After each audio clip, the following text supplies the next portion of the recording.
And అందరికీ ఇంకా morning బాబావారి దగ్గర అయితే మాత్రం చూసారా పెసరట్టు పెట్టాను. పెసరట్టు నైవేద్యంగా పెట్టేసి పూజ అయితే చేసేసుకున్నాను. ఇంకా రొటీనే కదండి, ఇంకా డే మొత్తం మార్నింగే పూజ చేసుకోవడం. ఇంకా బట్ట అయితే తర్వాత వాషింగ్ మిషన్లో వేసాను. ఇంకా వాషింగ్ మిషన్లో బట్టలు అవి అయిన తర్వాత చేతితో కూడా వాష్ చేయవలసినవి ఉన్నాయి, అవి కూడా చేసేస్తా. శారీస్ ఉన్నాయండి ఎక్కువ, అవి వేయాలి. ఇంకా స్వీట్ అయితే చూసారా ఎలా పడుకొని చూస్తుందో. బట్టలు అయితే వాషింగ్ మిషన్లో వేసి పైకి అయితే వచ్చాను నేను గోరింటాకు వద్దామని. కానీ అదేంటో కరెంట్ మాత్రం అస్తమాను పోతుందండి. ఇంకా ఇన్వర్టర్ ఉంది కానీ దాని మీద వాషింగ్ మిషన్ అంటే ఆన్ అవ్వదు కాబట్టి ఇంకా మళ్ళీ కరెంట్ వచ్చిన తర్వాత అవుతుంది. ఇంకా నేను గోరింటాకు వస్తున్నాను. మొత్తం కొంచెం పండిపోతుందండి ఆకు కొయ్యక ఈ మధ్యని. ఇంకా మిగిలింది కూడా అదే మొత్తం కోసి ఒకసారి చెట్టు అంతా దులిపేస్తే మళ్ళీ చక్కగా చిగురు వేసుకొని వచ్చేస్తుంది కదా. ఇంకా అందుకైతే దానికి తోడు ఇంకా నా పుట్టినరోజు కదా, అందుకే గోరింటాకు వస్తున్నా పెట్టుకుందామని. అసలు కోన్ అయితే పెట్టుకుందాం అనుకున్నాను కానీ కోను ఒక హ్యాండ్ కదండి, ఒక చేతికి పెట్టుకొని ఒక చేయికి కాళ్ళకి పెట్టుకుందాం. ఇంకా ప్రియ పుట్టినరోజు కూడా దానికి నాకు ఒక రోజు తేడా, ఇంకా దానికి కూడా ఇద్దాం కదా అని ఇంకా మొత్తం 3 చెట్లకున్న గోరింటాకు అయితే కోసేద్దాం ఈరోజు అయితే అనుకుంటున్నా. అందుకే పైకి వచ్చాను. ఇంకా ఈ గోరింటాకు కోస్తా. అందులో ఈ మధ్యని సరిగ్గా కొయ్యటం లేదు కదండి, అది పండిపోయింది. ఎండ ఒకటి వస్తుంది కదా, దానికి తోడు ఒకరోజు ఎప్పుడైనా బయటకు వెళ్ళినప్పుడు వేయడం మానేయటం వల్ల దానివల్ల ఆకైతే పండిపోయింది. ఇంకా మన చెట్టు గోరింటాకు అయితే పండుతుంది అండి, చాలా బాగా పండుతుంది. మంచి రెడ్ కలర్లో పండుతుంది. ఇంకా ఎక్కువగా ఏమీ వేయక్కర్లేదు, నిమ్మకాయ వేసినా చాలు, లేకపోతే చింతపండు వేసి మిక్సీ పెట్టేసినా చాలు, ఇంకా చక్క రెడ్గా వచ్చేస్తుంది అన్నమాట. ఇంకా నేను అలా గోరింటాకు అయితే కోస్తున్నా. కోసేసి మళ్ళీ మిక్సీలో వేయాలి కదా, దానికి తోడు మళ్ళీ బట్టలు ఒకటి చేత్తో వాష్ చేయవలసినవి కూడా ఉన్నాయి. ఇంక ఈ పనులన్నీ చేసుకొని మళ్ళీ కొంచెం ఒక చోటకి వెళ్ళాలండి, అదేంటో కూడా చెప్తాను. నేను 2 వీడియోల్లో అయితే మాత్రం వాయిస్ చెప్పాను కదండి, అదే వైశ్యమ్మ కోసం. ఇంకా ఎందుకో ఆ అమ్మాయిని చూస్తే చాలా బాధ అనిపిస్తుంది. అందులో చిన్న వయసు ఏమోనండి, 19 సంవత్సరాలు అంటే ఏముంది చిన్న వయసు. అసలు ఆ వయసుకి మ్యారేజ్ చేయకూడదు అప్పుడే. కాకపోతే ఎవడో ముక్కు ముఖం తెలియనోడు వచ్చి లవ్ చేశాను, విషయం తాగుతాను అంటే ఏదో జాలిపడి పెళ్లి చేసినందుకు చూసారా, ఆ జాలి వాడి మీద పడినందుకు కాదు అన్నట్టుగా ఇంకా తను వాళ్ళ అమ్మాయి మీద పడింది అన్నట్టు అయింది. కానీ అమ్మాయి అంత చిన్న వయసులో బోల్డ్ లైఫ్ ఉందండి, చక్కగా చేసుకుంటుంది. యూట్యూబ్ చక్కగా రీల్స్ ఎంత పద్ధతిగా చక్కగా చేసుకుంటుందా. అయినా సరే ఇంకా అమ్మాయి ఎందుకో అంత చిన్న వయసులో అలాగ అయిపోయిందన్న బాధ అనిపించింది. మంచి లైఫ్ ఉన్న అమ్మాయి, చక్కగా చదువుకున్న మంచి లైఫ్ ఉంది కదా అనిపిస్తుంది అన్నమాట. ఆ అమ్మాయిని చూసినప్పుడు అలా ఇంకా మొబైల్ ఆన్ చేస్తే చాలు, యూట్యూబ్ కానీ ఇన్స్టా కానీ అలాగా. ఇంకా ఎందుకండి, ఇష్టం లేకపోతే వదిలేయాలి అంతే, వద్దని చెప్పి వాళ్ళ అమ్మ వాళ్ళకన్నా అప్పచెప్పాలి. కానీ అంత దారుణంగా ప్రేమించినోడే చంపాడంటే చాలా దారుణం కదా. ఈ రోజుల్లో వాటి మీద నా నమ్మకమే పోతుంది కూడా, మనుషుల మీద. అందరూ అలా ఉండరు అనుకోండి, ఎక్కడో ఒక చోట అలా ఉంటారు. కానీ ఆ ఒక్క చోట కూడా అలా ఉండకుండా ఉండాలనే కోరుకునేది కూడాను. ఇంట్లో పెద్దవాళ్ళు అదే అండి, కన్న తల్లిదండ్రులు ఎంత మంచిగా చూసుకొని ఎంతో ఇదిగా పెంచుకుంటారు.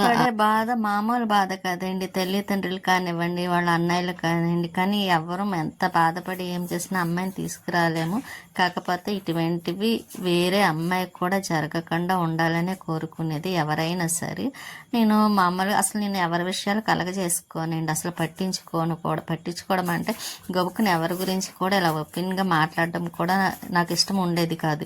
కాకపోతే ఈ అమ్మాయి విషయంలో అని అంటారా, ఆ అమ్మాయి వయసు చూస్తే చాలా చిన్న వయసు.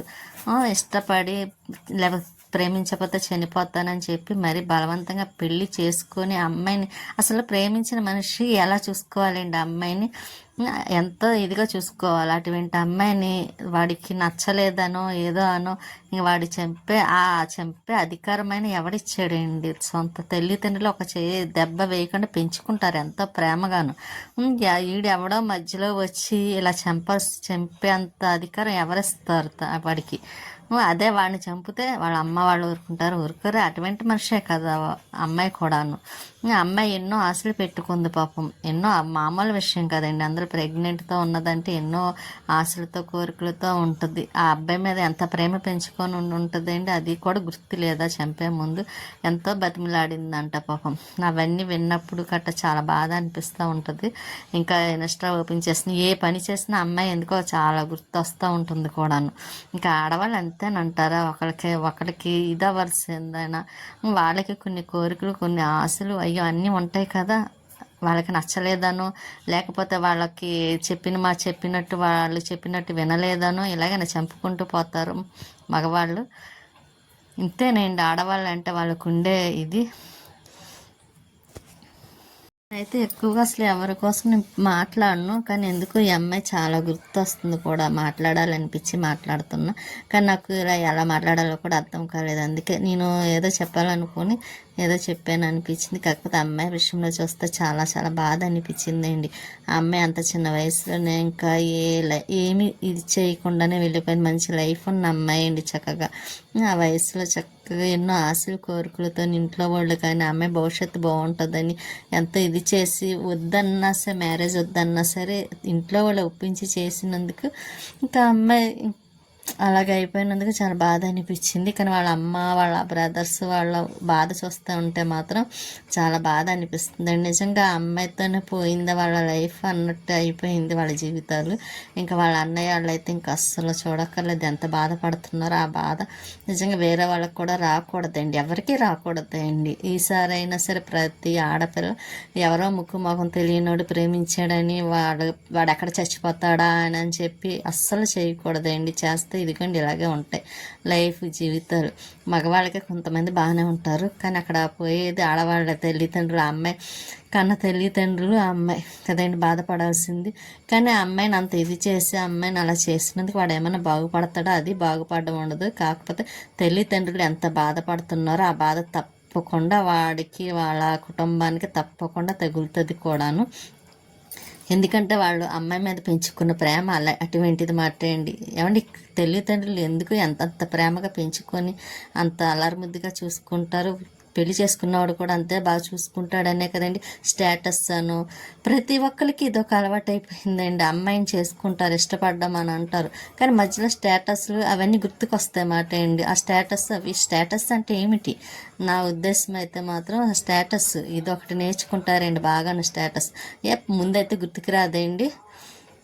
అమ్మాయి నచ్చలేదనో లేకపోతే ఏ ప్రాబ్లమ్స్ వచ్చాయనో ఆ టైంలో అటువంటివి గుర్తుకొస్తాయా? స్టేటస్ నా విషయంలో అయితే స్టేటస్ ఏంటి మంచిగా ఇది అవడం. స్టేటస్ అంటే డబ్బులు ఉంటే చాలండి, డబ్బులు ఒకటేనా? అటువంటిప్పుడు అమ్మాయిని పెళ్లి చేసుకోకూడదండి. స్టేటస్ డబ్బులు అన్నీ కావాలని అనుకున్న వాళ్ళు మ్యారేజ్ చేసుకోకూడదు. కష్టపడి సంపాదించుకోవాలి, లేకపోతే అలా ఉండిపోవాలి అంతే తప్ప అమ్మాయిల జీవితాలు ఎందుకు నాశనం చేయడం? అమ్మాయి ఒక్కదానితోనే ఇదైపోదు, వాళ్ళకు వెనకాల ఉన్న కుటుంబం కూడా చాలా బాధపడుతుంది. ఇప్పుడు చూసారా అమ్మాయిని చేశారు, మా అమ్మాయితో పాటు వెనకాల ఎంతమంది బాధపడుతున్నారు. వాళ్ళ అమ్మ నాన్న వాళ్ళని చూస్తే చాలా బాధ అనిపిస్తుంది. వాళ్ళ నాన్నగారు అయితే మరీ బాధ అనిపిస్తుందండి. పాపం వాళ్ళ నాన్నగారు పాపం ఎలాగైపోయారు. ఇవన్నీ వాడికి తెలియదు, తెలియకుండా అందుకే అవన్నీ వాళ్ళు ఎంత బాధపడుతున్నారో అవన్నీ వాడు అంతకంతకు అనుభవించేలాగా చేయాలి. అదే ఎవరైనా కోరుకునేది కూడా. ఆ అవకాశం రెండో వాళ్ళు కూడా ఇవ్వకూడదండి. రెండో వాళ్ళు ఏ అమ్మాయి జోలికి కూడా వెళ్ళకుండా ఉండాలనేది నేను కూడా కోరుకునేది. పైన అయితే గోరింటా కోసుకొచ్చాను. ఇంకా బెండకాయ టమాటా కర్రీ చేస్తున్నానండి. అందులో అయితే మాత్రం స్వీట్ కార్న్స్ ఉన్నాయి కదా, ఇంకా అవి అయితే వేస్తున్నాను. కానీ నేను ఇలా మాట్లాడానని ఏమనుకోకండి, ఎందుకంటే నేను ఫస్ట్ టైం ఇలా మాట్లాడడం కూడాను. కాకపోతే అమ్మాయి విషయంలో జరిగిన దానికి నాకు చాలా బాధ అనిపించింది. నేను ఆ మధ్యనే పెట్టాలనుకున్నాను, కాకపోతే పెట్టాలా వద్దా అన్న ఆలోచనలతో పెట్టలేకపోయాను. కానీ ఇప్పుడైతే కొంచెం ధైర్యం చేసి ఏదో మాట్లాడిస్తాను. ఏమన్నా అందులో కొంచెం ఇదిగా అనిపిస్తే మాత్రం క్షమించండి, ముందే చెప్తున్నాను నేనైతే మాత్రం. కాకపోతే ఆ అబ్బాయి అసలు నాకు తలుచుకుంటే అండి చాలా చాలా కోపం వస్తుందండి. అసలు నేను సాధారణంగా ఎవరి మీద కోపం తెచ్చుకోను, అటువంటిది వాడు అసలు మనిషి అనడానికి కూడా నా దృష్టిలో వేస్ట్ అనిపించింది. అంత మృగం కన్నా ఎక్కువండి, అంత మృగం కన్నా ఎక్కువ కాబట్టి అటువంటి అంత చిన్న వయసులో ఉన్న అమ్మాయిని చంపగలిగాడు. తన వల్ల ఇదైనా ప్రెగ్నెంట్తో ఉన్న లోపల ఉన్న ప్రాణాన్ని కూడా తీసాడంటే మాటలేండి. 2 ప్రాణాలు, ఒకటి కాదు 2 ప్రాణాలు అక్కడ. కానీ ఆ కుటుంబం పడే ఆవేదన, బాధ అది ఎవరికి అర్థమవుతుంది? కొంతమంది వేరే బ్యాడ్గా అనుకుంటున్నారు. అంతే అండి, మనిషి ఉన్నప్పుడు ఒకలాగా లేనప్పుడు ఒకలా ఉంటుంది. కాబట్టి మనం చూడలేదు కదా వాళ్ళు ఎలా ఉన్నారు ఏమిటని. కాకపోతే ఆ అమ్మాయి పద్ధతి అది చూస్తే నాకు ఆ అమ్మాయిది ఏం తప్పు లేదని అనిపించింది. వీడు కావాలనే అలా చేసి ఉంటాడు. చేయటమేంటి కనిపిస్తుంది కదండి, కావాలనే చేశాడు. అంత ఇష్టం లేనప్పుడు వద్దని చెప్పాలి. ఆస్తి కోసమే అండి, ఆస్తి ఉంటే చాలా, ఇంకేమి వద్దా? అమ్మాయి లైఫ్ ఇప్పుడు డబ్బులు తీసుకొచ్చి ఇస్తామంటే అమ్మాయిని తీసుకొచ్చి ఇవ్వగలడా? ఇవ్వలేడు కదా. ఇప్పుడు వాడికి కావాల్సినంత డబ్బు ఇస్తామంటారు వాళ్ళ తల్లిదండ్రులు. అమ్మాయిని తీసుకురమ్మని చెప్పండి, తీసుకొస్తాడేమో చూద్దాం. అంత ఘోరంగా చంపాడు. వాడిని కూడా అలాగే చెయ్యాలి. ఖచ్చితంగా చేయాలని కోరుకుంటున్నాం కూడా. రెండో వాళ్ళకి ఇటువంటి పరిస్థితి రాకుండా జాగ్రత్తగా ఉండాలంటే ఖచ్చితంగా చెయ్యాలి.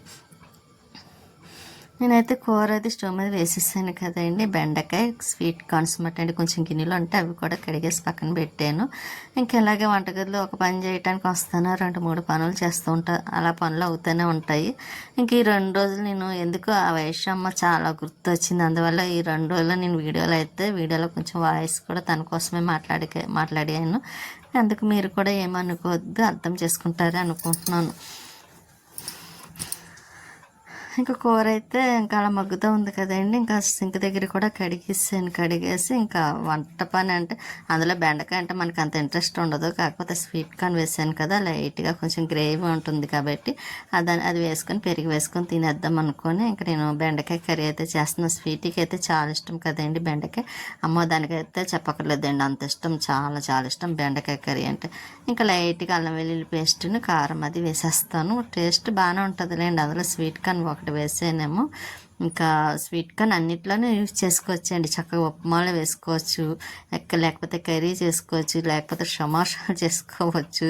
ఇలా బెండకాయ చేసినప్పుడు కర్రీస్లో వేసుకోవచ్చు. మనం దేంట్లోనే యూజ్ చేసుకుంటే మంచి టేస్ట్ ఉంటుంది. చాలా చాలా బాగుంటుంది. ఒకసారి మీరు కూడా ట్రై చేయండి, అప్పుడు మీకు కూడా తెలుస్తుంది కూడా ఎంత టేస్ట్ ఉన్నది అన్న విషయం. అయితే మాత్రం ఇంకా మా ఇంట్లో ఎప్పుడు స్వీట్ కార్న్ ఉంటూనే ఉంటుంది. ఎందుకంటే వారాలప్పుడు ఖచ్చితంగా స్వీట్ కార్న్ కానీ మామూలుగా వేరుశనగకాయలు కానీ ఉంటాయి. నేను గోరింటాకు అయితే మిక్సీ